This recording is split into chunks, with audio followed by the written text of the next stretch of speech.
Princeton. You love Baylor School of told her Nursing. about our class. What did you say? She's at Baylor School of Nursing starting in the fall. Oh, good. Yeah. And typically Monica Mullins. That's why she's here. Okay. Very good.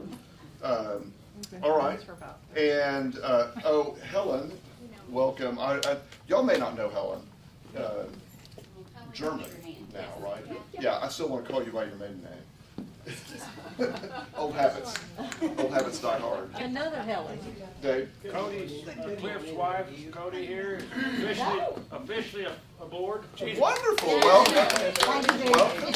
I mean, somebody has to leave the kids about. Hang on a minute. Donna Foster will be a member by next Sunday, because that will be her third time, so. You show up 3 times, we make you a member. Are we supposed to put our name down? If you want to bring something, Norman, put your name down. Whatever. Come on, Norman, go with it. All right. We can be as loud as we want to be because the class in the other room is somewhere else this morning. I think they're combined with another class. Look at that. No, they're trying a different room. Oh, they're trying a different room. Because Mark's too loud. They have complained a bit. Well, me, not you. So, well, but when you laugh, because I'm so funny. But I tell them we hear them too. Yes, we hear them too. Is that our old room? That's our own room. We outgrew it. Well, you just hear Bob's voice because you know it's so loud. I come by a loud voice, honestly. Those of you who knew my mother understand this, right? All of us old people love it. My original family all yelled at each other all the time. It's not Man, just yelled. Okay, well, before we get started on our lesson today, and boy, is it a doozy of a lesson. Preston, I've been teaching adult Sunday school since I was probably 20 years old. About 50 years.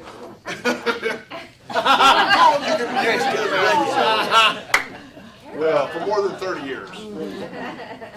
And I have never taught from the book of Jude before. Curiously enough, as far as I can tell, Barclay never wrote a commentary about this book.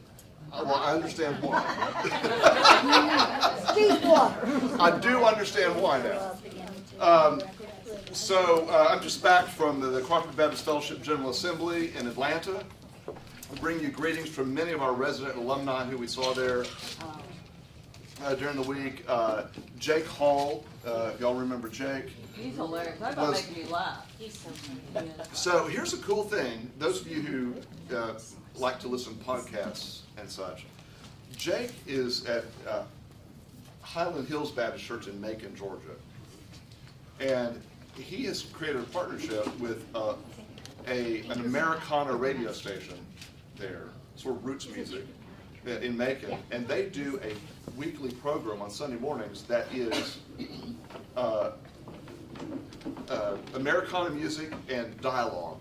So there's a group of them that sit around a table and they talk about the music and Jake makes spiritual connections, and it's really cool. So we had an event where he brought a live band and they demonstrated this radio program. They recorded a live show in front of us. And I'm telling you, it was the best thing of the entire week. People could not stop talking about it. It was amazing. And this is called the Creek FM in Macon, Georgia. And if you want to go look that up, you can listen to it online. The Creek FM. And Jake is so good at this kind of stuff. And met a bunch of his church members who love him. And then Scott Dickinson. And Scott, just almost across. He's across the river. The street, across the river. Really close. So here's the way to understand it. Scott is at First Baptist in Macon, which is downtown. Jake is at the Country Club Church over in another part of town, across the river, as they say. Yeah, there. Both doing well. Saw them. Scott and Audrey were there with their 3 boys, and it's lovely to see them as well. So many others, but good week, and Wilshire highly represented there. Lots of good comments. Yes. Was there any discussion at all over the potential legislation to allow churches to endorse political Oh, candidates? yes. Oh, yes. So one of our partners, you may recall, Amanda Tyler was here back in February with the Baptist Joint Committee on Public Affairs, or the Baptist Joint Committee on Religious Liberty now. And at their luncheon, Rabbi David Saperstein was the keynote speaker, and he's a rabbi who's worked a lot with the Baptist Joint Committee on religious liberty issues, and he gave a rousing speech, and that was one of the issues addressed there, for sure. Another thing that happened is many of you, if you've been here a while, you know Carol Tommy is a member here, and she has a son, her daughter Claire is back here at Wilshire, and her son Blake has been the campus minister at University of Virginia, and he's married to a woman named Leslie Ann, and she was appointed a CBF missionary this week, and they're moving to Manhattan to serve, where she's the missionary and he's going to do something else, right? But he'll be supportive of this. He's looking for stuff. That's not Manhattan, Kansas. Not Manhattan, Kansas. It's the Big Apple, and we're very excited about that as well. So, celebrated the completion of a $12 million capital campaign for CBF. Well, and Gina was. Oh, and Gina was endorsed as a chaplain. Yes. It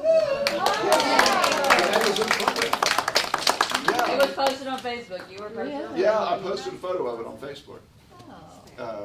Really great. So that's what's been going on there. Yes. Closer to home, last week was cooking camp. Oh. And Ann and I worked with it, and I have never had so much fun. It was, I mean, and the thing is, you got to know some of the best youth, teenagers that we have, and meet all those little kids. And they cutting with knives and. Oh, yeah. in my good. group, yeah, we use knives every day. And only one or two got cut. Anyway, Only one or two. no, it wasn't that bad. Is it music camp this week? This week is in between because of Okay. holiday. Next week is music camp. Yeah. And the musical this year is Malice in the Palace. Your secretary did a wonderful job on this. Oh, good. I wasn't able to hear Kathy on Wednesday. Yeah. I hope some of y'all did. It really was great. Very good. Thank you, Kathy. All right. Very good. Anything else by way of annunciation? You're just putting it off. I'm putting it on. It's so bad, Mike. I bought a children's book. I started to bring the children's book and read it to y'all this morning. Children's book on Jude or totally unrelated? No, in fact, Julie has a copy of it. Oh, is it Julie's book? No, it's not. Oh, but that reminds me to say, Julie Mary Kay's book has been published. Oh. And I didn't know this until this morning. Justice in Jeterville. It's a novel.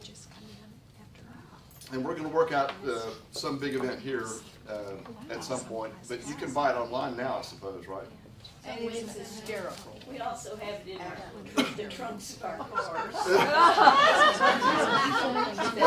Find your local drug dealer here. And, yeah. Well, I read many years ago Thomas Hardy's Jude the Obscure, and I'm trying to figure out how that ties into this. But Well, if you figure it out, the let me know. obscure is definitely appropriate.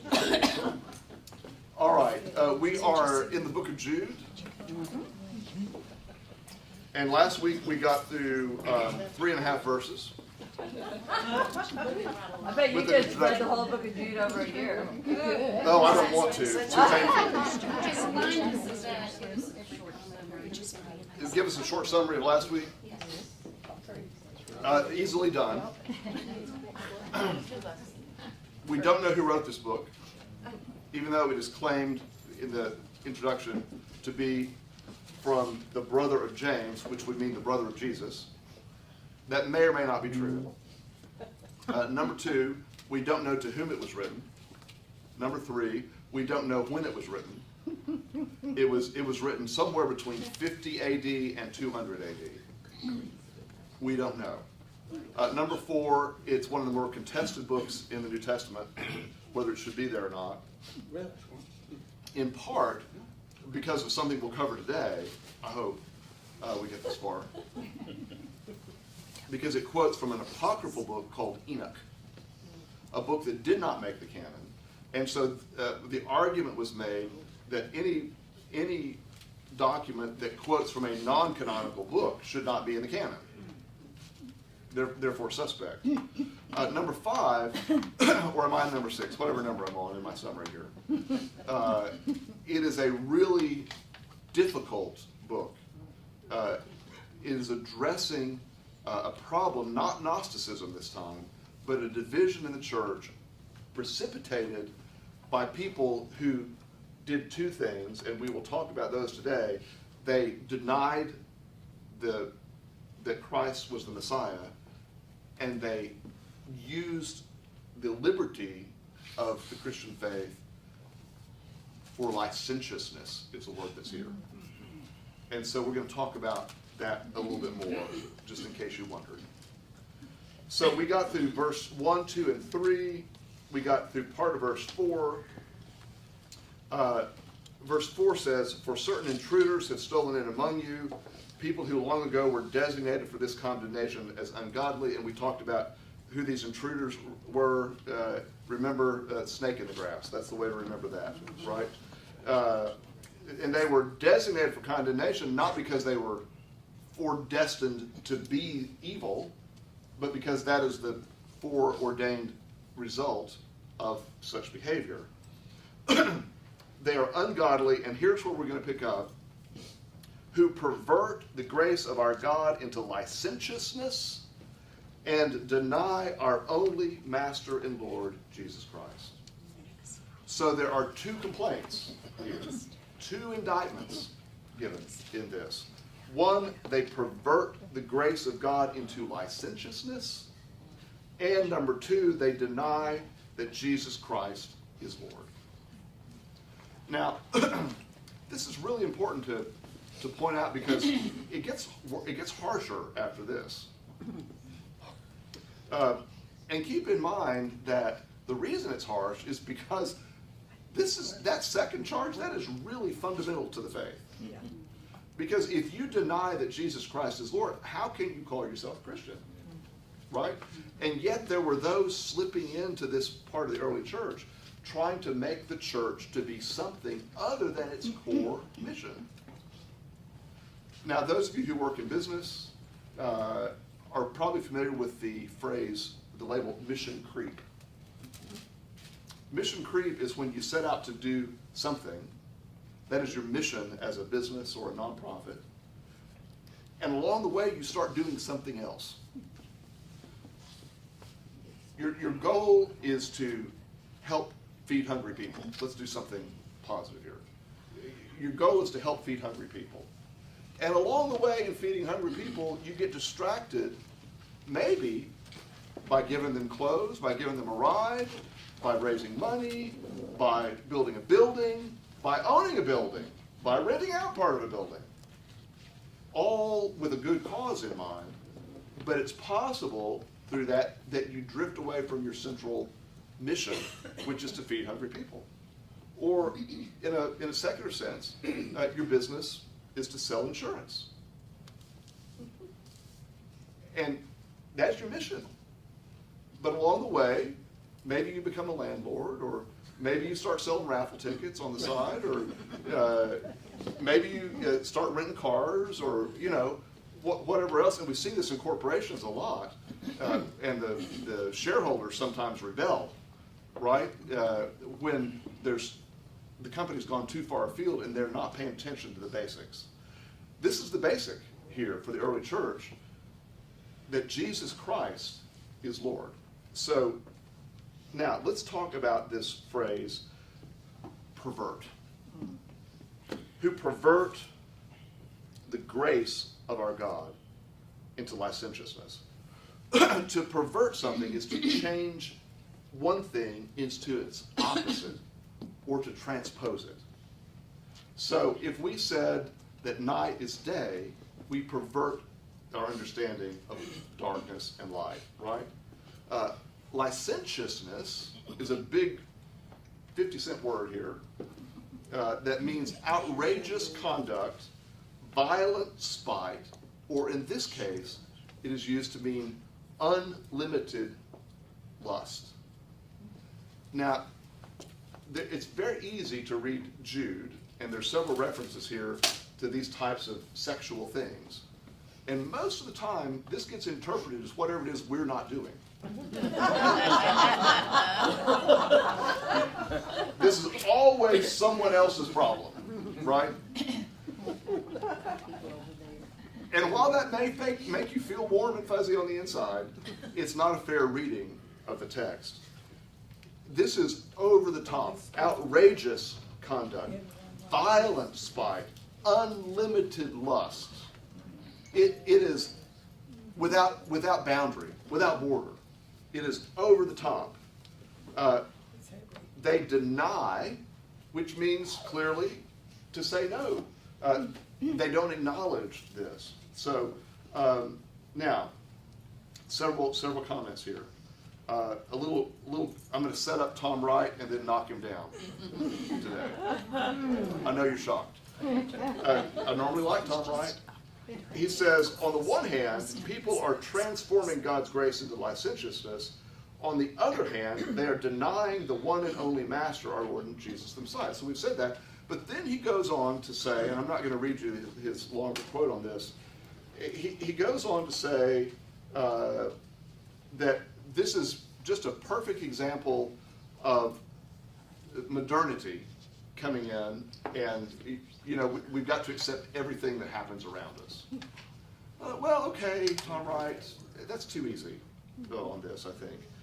He takes a decidedly more conservative bent on this, and he speaks against accepting people as they are without requiring them to change. So I can be with him on that to a point, right? Because all of us need to change, right? But isn't it true that without explanation, we're left to require change only of those who are not like us? Because, again, if we define licentiousness as someone else's problem, we get off the hook, and the only people who have to change are other people. And I think Tom Wright, if you go read his commentary on this, I know he doesn't intend to do this, but he sort of gives us some leverage to let ourselves off because it's about someone else in this. Surely we all must be changed into the likeness of Jesus, but let's be careful about creating our own definitions of what that is. One of the great debates of our time is understanding what it means to be made in the image of God. That is the starting point required to determine a true borderline for come as you are. We want to welcome everyone into the fellowship of faith as you are, but we don't want any of us to stay as we are. If you're the same 20 years after joining this church as you were the day you walked in the door, we have failed you in some way. It's not that you have to change your personality. It's not that you have to change your identity, but hopefully you've grown in the faith in some ways. One of my favorite illustrations of this is one that George used at his daughter Jillian's wedding that I think I have used here before. It's just so good. Jillian's an actress. And he talked in that wedding homily about how when you write a play, the characters have to be different at the end of the play than they were at the beginning of the play. Something has to have changed in them, or you have no story to tell. And the same is true in marriage, the same is true in our lives, the same is true in our encounter with Christ. If we are no different at the end of the journey than we were at the beginning of the journey, we've not really done what we need to do. So yes, come as you are, but we all need to change. It's not just about someone else. Are you with me so far? Anyone want to push back? Anyone not want to change? Nobody wants to change.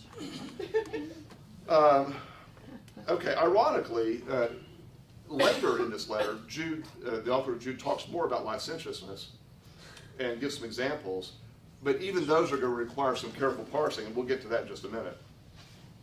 Now, what's interesting to me to ask is, why does Jude bring together these two things of licentiousness, perverting the grace of God into licentiousness, and denying our Master and Lord Jesus Christ?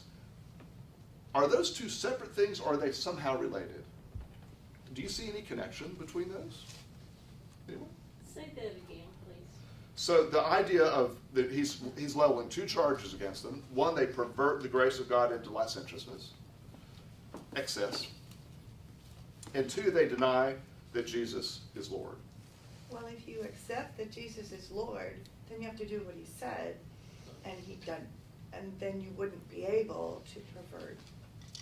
It's not anything goes Right. in that case, right? Someone else with a thought on this? I've left you in stunned silence, I see. Well, I think Linda's point is right on in this. If we say that Jesus is Lord, it means that we're not. By definition, right? And licentiousness, unbridled whatever, says that we're the masters of our own destiny, and that we get to choose everything that we do.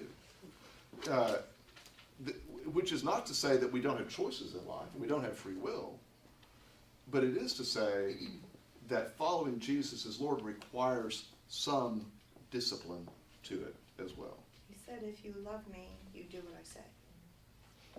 Anyone else with a thought on this? I think that's why we have earthly fathers, is we have to do the same thing. We have to obey. And my father made it very plain that if the curfew was 11:30, if it was 11:31, I would meet him going back.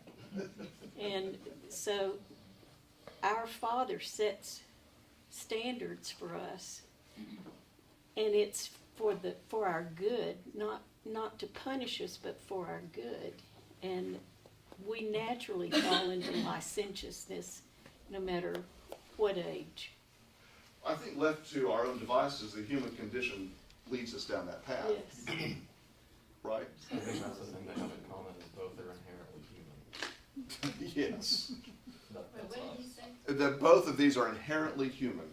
We want ourselves to be on the throne, and we want unlimited ability to do whatever we want to do. That's what this says. That is the human condition. It says that we want to do whatever we want because we're Christians and be able to get away with it.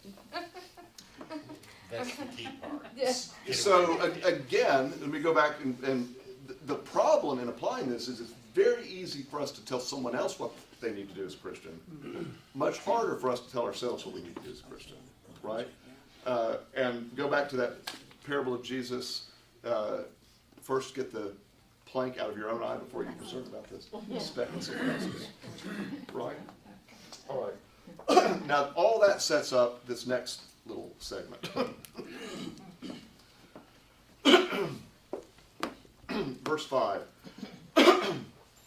Now I desire to remind you, though you are fully informed, that the Lord, who once for all saved a people out of the land of Egypt, afterward destroyed those who did not believe. And the angels, who did not keep their own position, but left their proper dwelling, he has kept in eternal chains in deepest darkness for the judgment of that great day. Likewise, Sodom and Gomorrah and the surrounding cities, which in the same manner as they indulged in sexual immorality and pursued unnatural lust, serve as an example by undergoing a punishment of eternal fire. Really happy stuff here. So, and we haven't even gotten to the archangel here. That's coming next. What the author of Jude is doing is going back into Jewish history and pulling up some illustrations of this. And verse 5, where he says, I want to remind you of this. We talked about this a little bit last week. This emphasizes the role of teachers in the faith. One of the roles of teachers, of all kinds, is to help guide others in the faith, and not just by their own whim or by tradition, but by educated and prayerful study. So there's some basis to this, all right? So Jude is playing that kind of role here, providing guidance for the church in the face of false teachers. So I mentioned this last week. In our Baptist tradition, we sometimes place so much emphasis on the priesthood of the believer and our own ability to interpret the Bible for ourselves that we water down the value of educated teachers who guide us. And yet in other traditions, too much authority is given to pastors or teachers. What really is the balance that's needed here? How might we today see this differently than the early church? So clearly Jude is writing a letter of instruction to the early church. And we assume it was received and acted upon in some way. In our tradition, if someone were to write us a letter of instruction, we might be resistant to that. What right do you have to tell me what to do?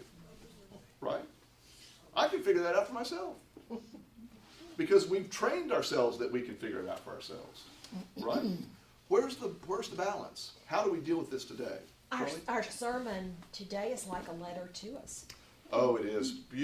Oh my gosh, beautiful, beautiful sermon today from Lynn Schmucker, who's just come by to say thank you. He's coming to say thank you to And it Wilshire. was like a letter, but it was It's a like a nice letter. letter. Yeah, it's beautiful. Really is. That's a good point. How do we deal with this? Okay, the elephant in the room is that, how do you define licentiousness? Oh, yes. And if anybody should know that, we all know, I guess I should say, that our church has recently gone through quite a battle on deciding what the Bible says you can and can't do. And that's a real issue here. I'm sure there are people in other churches who would look at this scripture and say it was a justification, perhaps, Right. for some of their stances on things. Okay, so let's I'm going to jump ahead just a moment. Look in verse 7. Let's just go ahead and talk about that, because it'll help us moving backward on this. Likewise, Sodom and Gomorrah and the surrounding cities in the same manner indulged in sexual immorality and pursued unnatural lusts, and so forth. Okay?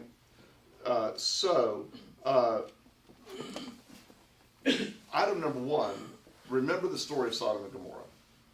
And if you attended any of our information sessions, I did the sort of presentation on understanding different views of the scripture related to the LGBT issue.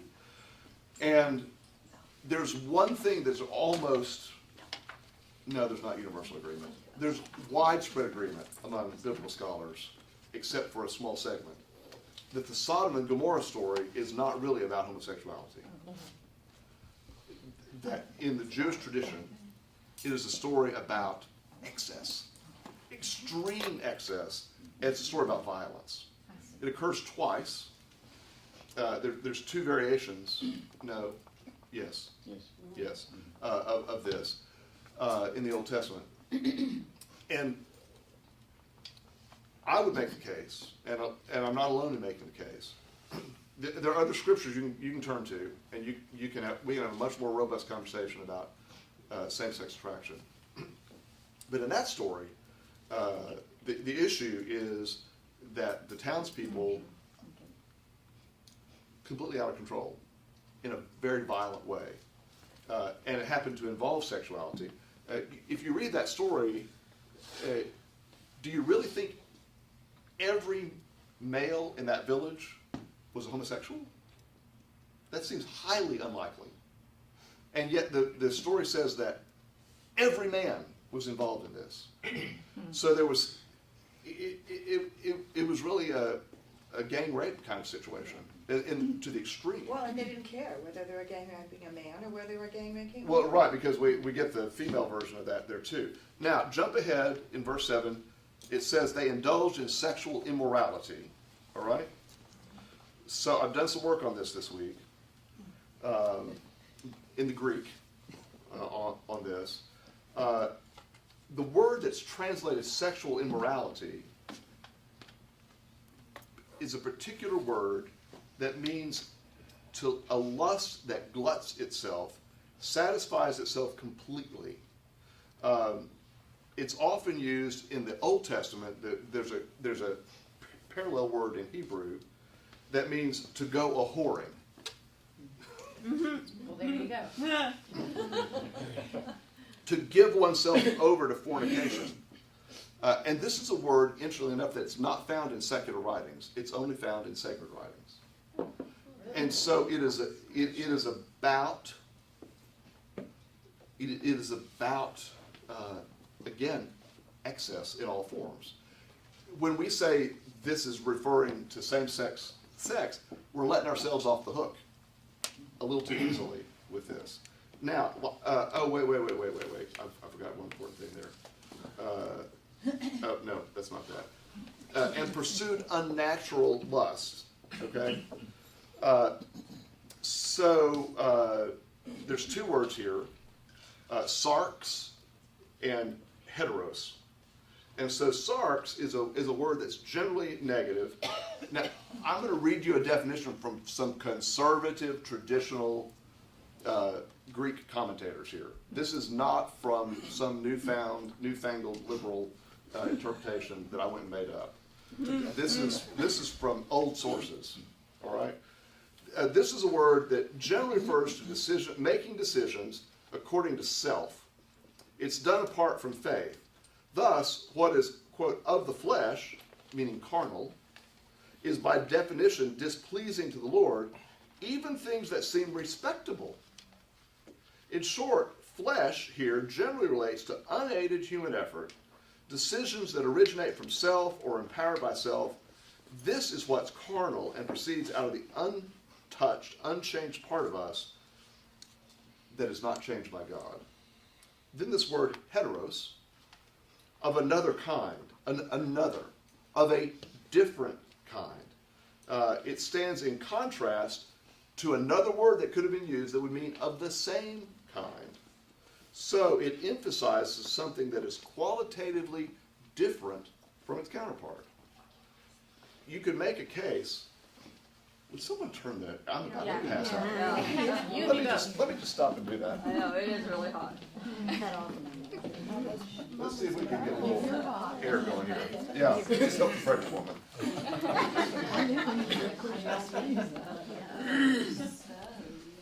In this particular case, what's being talked about is much broader than just a small problem. This is talking about immorality that applies to all people. It's not about male and male together, or female and female together, or male and female together. It's talking, in particular, this unnatural lust is talking about lust among people who are different from each other. But it's also talking about a kind of lust that is wrongly executed, right? So, again, there are other places we can have a different conversation. I mean, Romans chapter 1 certainly is one of those that we can talk about separately. In this case, the problem that's happening here is that people are out of control. They are just over the top. And what seems to have been happening in this part of the early church is an infestation of perhaps Roman ideology, right? That basically says, because we are free in Christ now, we have no limits, we have no boundaries, we can eat, drink, and be merry and do whatever we want to do, which seems to have been leading to all sorts of bacchanalia. We'll use that word for that. Does that make sense? Is that helpful? I think the thing to remember too is the historical context of when it's referencing, because it was very big within the Jewish faith to be within the Jewish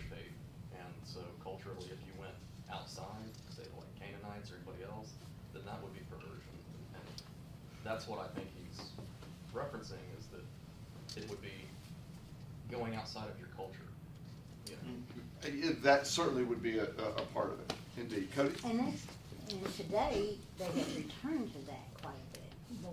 I mean, if you have any Jewish friends that have had children married lately, it's back to being a very big thing. And, maybe it's just in Dallas, I don't know that, but my mother and father were sales representatives at the Dallas market, and so a lot of the companies were owned by the Jewish people, and so they were among my mother's and friends, and I still see them, and it's really almost like you said. If you came in at 11:31, you got, and that's kind of the way it is. Well, and part of that is driven by, there's been so much intermarriage now that. Fear of losing their culture. Right, exactly. Exactly, yes. Right, and that's understandable with this. Preston? Well, I'm thinking too, some people would apply this to interracial marriage, perhaps. Yeah. Culturally. Yes. Okay. But what do you think they were defining as unnatural lust? Was that free love and nickel beer? I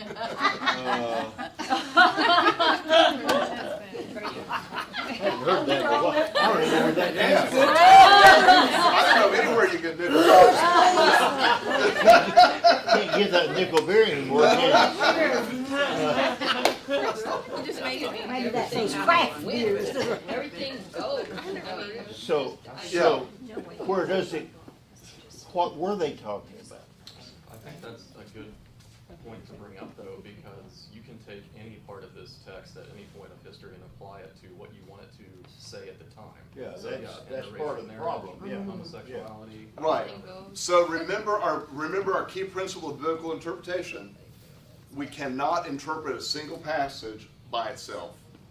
We've got to always consider the whole. We have a whole Bible before us, not just one chapter, not just one book, not just one verse. We've got to interpret it in light of the whole. And I think my answer, Preston, is if you look at the whole of Scripture, the message seems to be one of fidelity, of relationship, and of love. And I think what's happening here is none of that.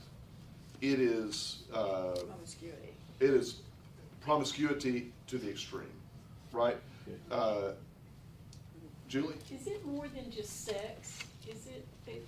Is it overdoing like money, power, food, whatever, or is it just sex? Well, I think you could. In this So case, like I the think it US seems to today? clearly be Sort of about like the flesh. US today? Yes. Right. Says live and videotape. It is a fleshly thing, but I think you could. It's not a far. And nickel beer.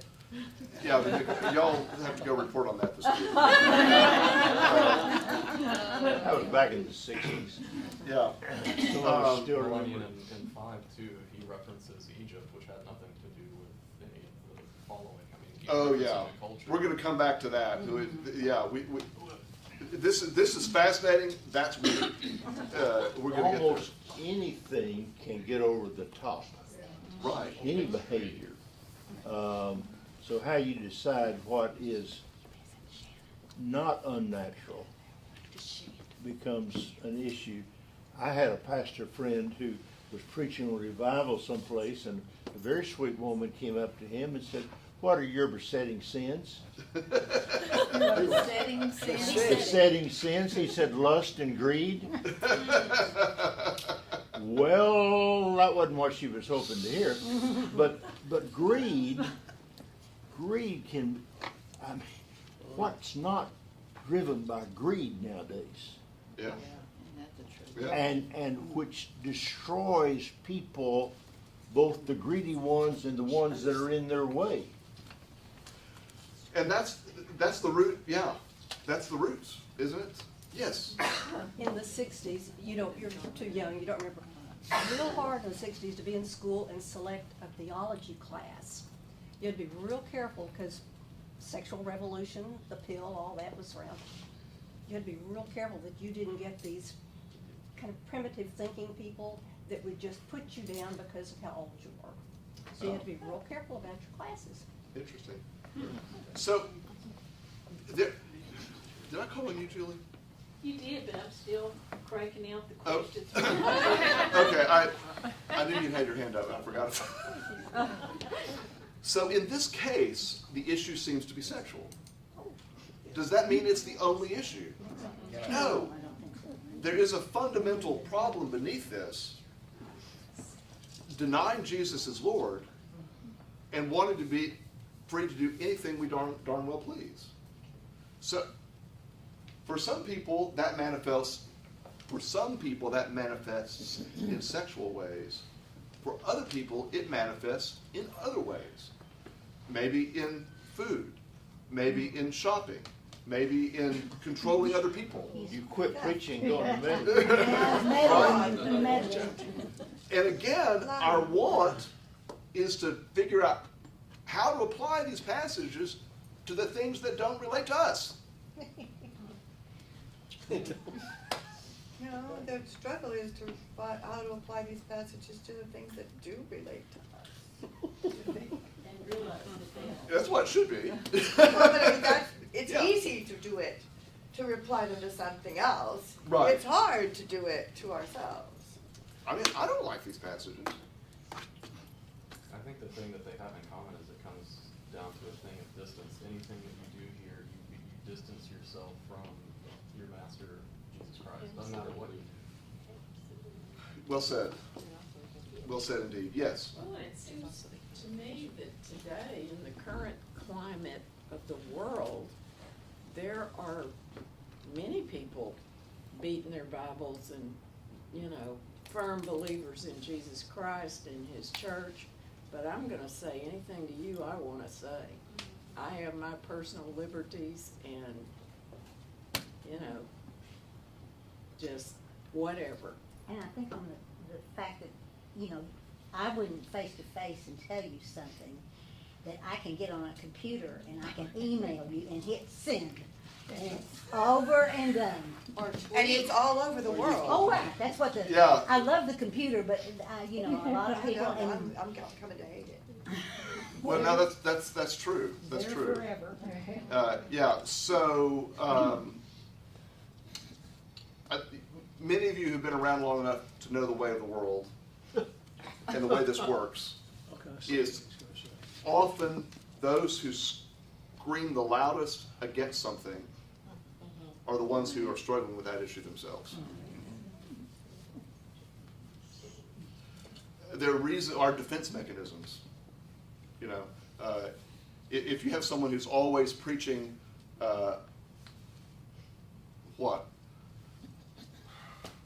I'm trying to think of something other than sexual. Pornography. Yeah. They're often preaching to themselves. Not always, but sometimes.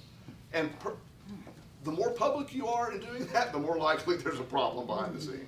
I mean, look at the televangelists. They need those private jets. You're way out. What did he say? I saw one recently where they were trying to raise money because they needed a private jet. Oh, I saw that video. Yeah. That's crazy. Okay, You don't know now that story. hold this thought in mind. Now we're going to back up. We're going to back up to verse 6. No? Oh dear. We're going to Egypt? 5. We got to go to verse 5. That's Egypt. Yeah. Oh my, we don't have time for that. Mark, a lot of this has to go with everyone's sense of entitlement. There's, Well, yeah. you know, I have this right, I have that, and it's the sense of entitlement of pleasure to feel good or to do this, or, I mean.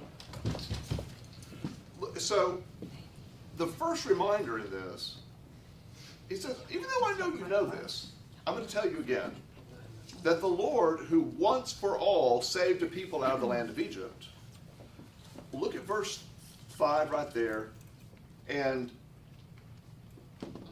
oh, where'd it go? Once for all, oh, back in verse 3, we had once for all as well. Yeah, verse 5 and verse 3, contend for the faith once for all entrusted to the saints. same phrase here, it's picked up again, that God saved the Hebrew people once for all by bringing them out of the land of Egypt. So this is talking about God's deliverance that is effective beyond the time that it happened, right? Now, it is out of such passages that we come up with our doctrine of eternal security of the believer. But I do need to remind you, and Kathy, you'll like this point, the reference here is not to us as Christians, it is to the children of Israel being brought out of Egypt. Does it have application to us? I would say yes.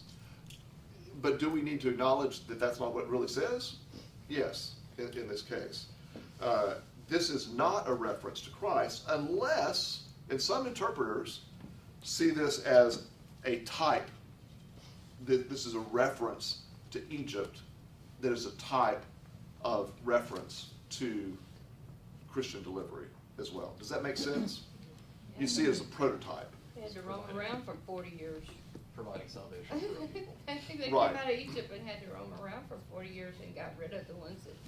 Yeah, and probably next week we're going to talk about that because that's another problem that surfaces. He didn't let that one go with this. All right? And then afterward destroyed those who did not believe. Now, you want to talk about sinners in the hand of an angry God. Here you have it, right? So what is he talking about here? The reference perhaps is to the Egyptian army killed in the sea in the Exodus, but it also is probably a reference to the children of Israel who did not believe as they went through the wilderness. So I want to call your attention to two other Old Testament passages. One of those is in Numbers chapter 11, where the children of Israel complained in the desert. Now, when the people complained in the hearing of the Lord about their misfortunes, the Lord heard it, and his anger was kindled. That was not a reading device. Right. Then the fire of the Lord burned against them and consumed some outlying parts of the camp. But the people cried out to Moses, and Moses prayed to the Lord, and the fire abated.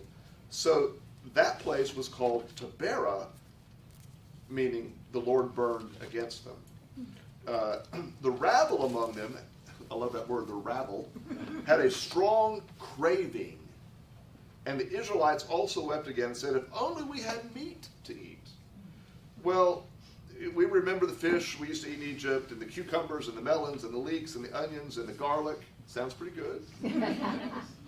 But now our strength is dried up and there's nothing at all but this manna. God's given us manna.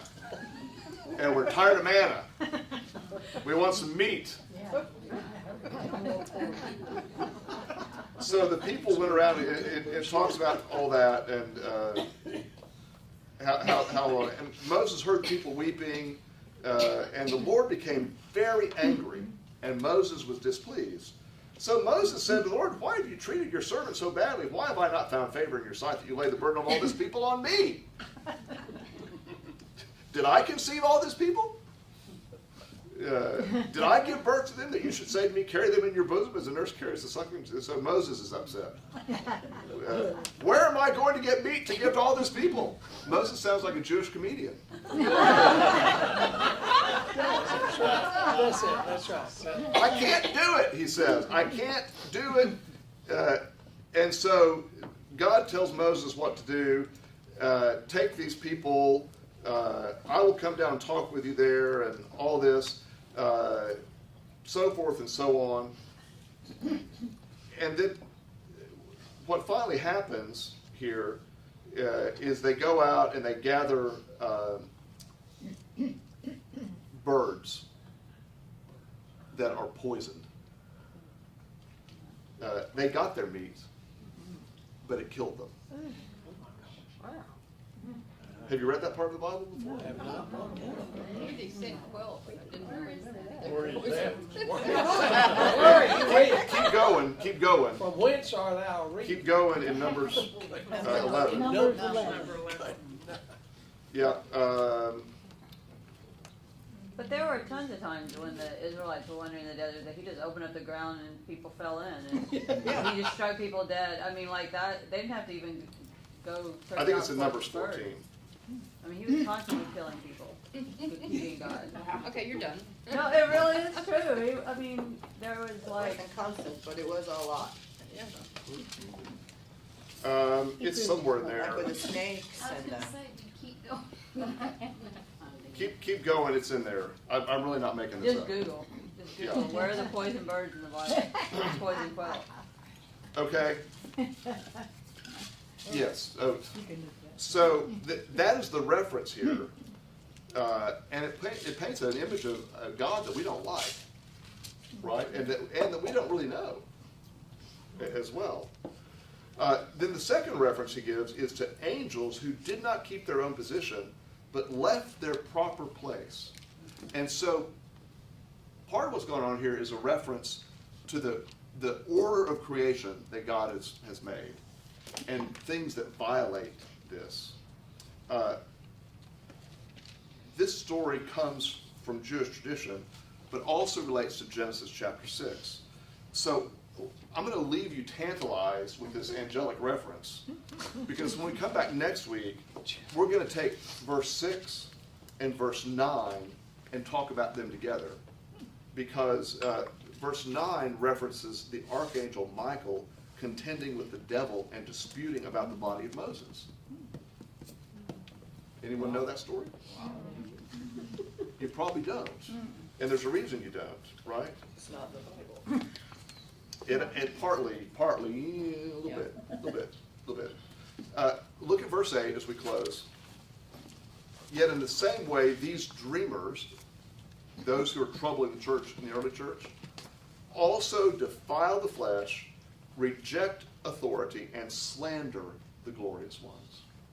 Here's the root problem that seems to be happening in the early church that Jude is addressing. It's back to where we started. It's a denial of authority. It's a denial of the lordship of Christ. And it is unhinged excess. I'm not talking about eating a piece of cake when you shouldn't. It's eating the whole cake. 700-pound Being in a line. competition to see who can score the most wins. Why would you not just go back to the old Roman gods or something? Why would you even be in the church? Excellent If you're point. against Yeah. everything in the church. Yeah, because you found it to be a place to give you cover, Yeah. That's it.